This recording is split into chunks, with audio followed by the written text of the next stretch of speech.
मेरा नाम ऋतु मुंजाल है और आज यहाँ सम्मानित सभी गणमान्य व्यक्तित्व के लोगों को मैं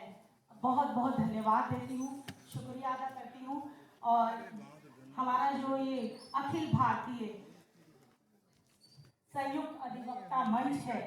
भारत का जो मंच है, इस पर आने के लिए मैं अपने आप को बहुत गौरवान्वित महसूस कर रही हूँ। और इस प्रतिष्ठित मंच पर आकर जिस अंदाज से और जिस तरह से अपना वक्तव्य रख रहे हैं हमारे अधिवक्ता साथी, उन सभी को मैं बहुत बहुत अप्रिशिएट करना चाहूँगी और बहुत बहुत उनको बधाई देना चाहूँगी ताकि सूत्र में बनकर मंच पे आकर अपनी बात को रख रहे हैं और कह रहे हैं इसका मतलब आप चाहते हैं कि तो हमारा प्रोटेक्शन एक्ट है, वो कॉन्स्टिट्यूशन जो हमारी डिमांड्स हैं उनको पूरा किया जाए और अधिवक्ताओं को सुरक्षा मिले।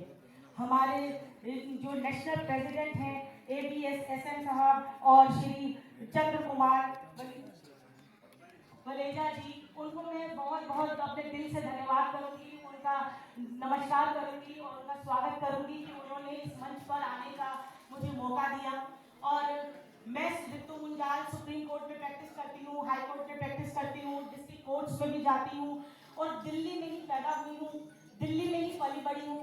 सारा समाज, सारा जो दिल्ली का अच्छी तरह से जानती हूँ। दिल्ली यूनिवर्सिटी टॉपर रही हूँ किसी टाइम पे और दिल्ली के जो कॉलेजेस हैं, स्कूल हैं, लड़कियों के स्कूल में पढ़ी हूँ क्योंकि पिताजी ने शुरू से कहा कि आप लड़कियों के साथ ही पढ़ोगे, तो लड़कियों के स्कूल में पढ़ी, लड़कियों के कॉलेज में पढ़ी। बाद में मौका मिला मुझे लड़कों के साथ भी काम करने का, प्रैक्टिस करने का और जैसे वकालत के आने से पहले बिल्डर लॉबी में रही।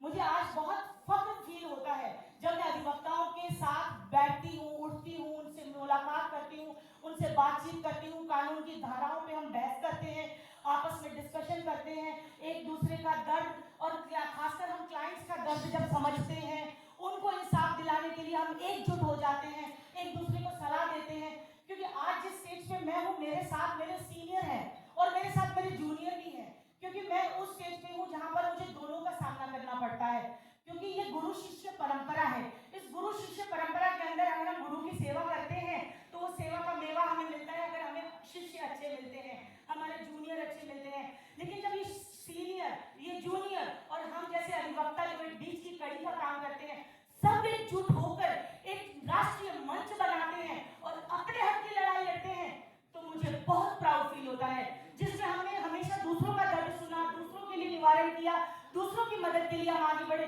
लेकिन कभी हमारे लिए किसी ने नहीं सोचा। और आज हम लोग खुद अपने लिए सोच रहे हैं, ये बहुत बड़ी बात है। और इस बात को आपने सिरे चढ़ाने के लिए एक इतना बड़ा प्लेटफॉर्म तैयार किया, राष्ट्रीय मंच तैयार किया और उस राष्ट्रीय मंच पर आकर जब हमने एकता के सूत्र में बनकर एक दूसरे का हौसला बढ़ाया और हम हर स्टेट से, मैंने आज सुबह से मैं आपके साथ हूँ और जब से आप लोगों ने बोलना शुरू किया है, सीनियर्स ने भी बोला, एसोसिएट्स ने भी बोला और अलग अलग क्षेत्र से, अलग अलग राज्य से आए हुए अधिवक्ताओं ने अपना वक्तव्य रखा, तो सुनकर बहुत प्रफुल्लित हुआ मन कि मैं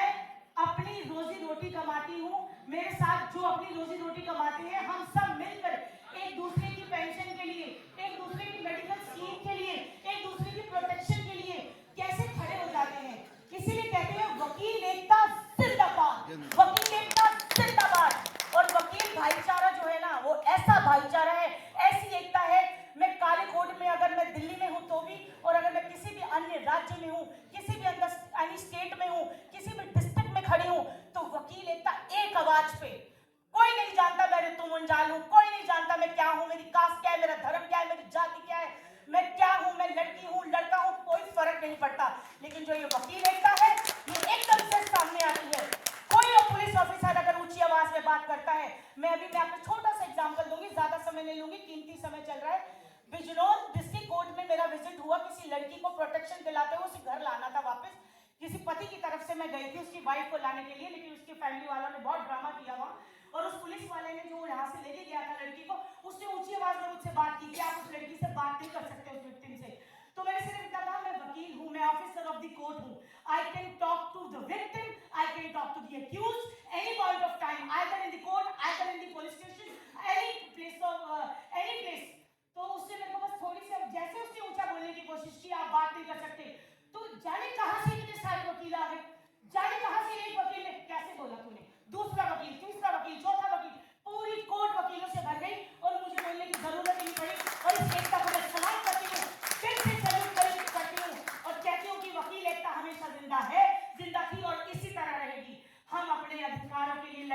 आज इस मंच पर इकट्ठे हुए हैं। मैं आपके इतने बड़े मंच पे मुझे आने का मौका मिला, मैं सौभाग्यशाली हूँ। और इन सारी अपनी बातों से सिर्फ मैं आपको धन्यवाद के तौर पर अपने शब्दों को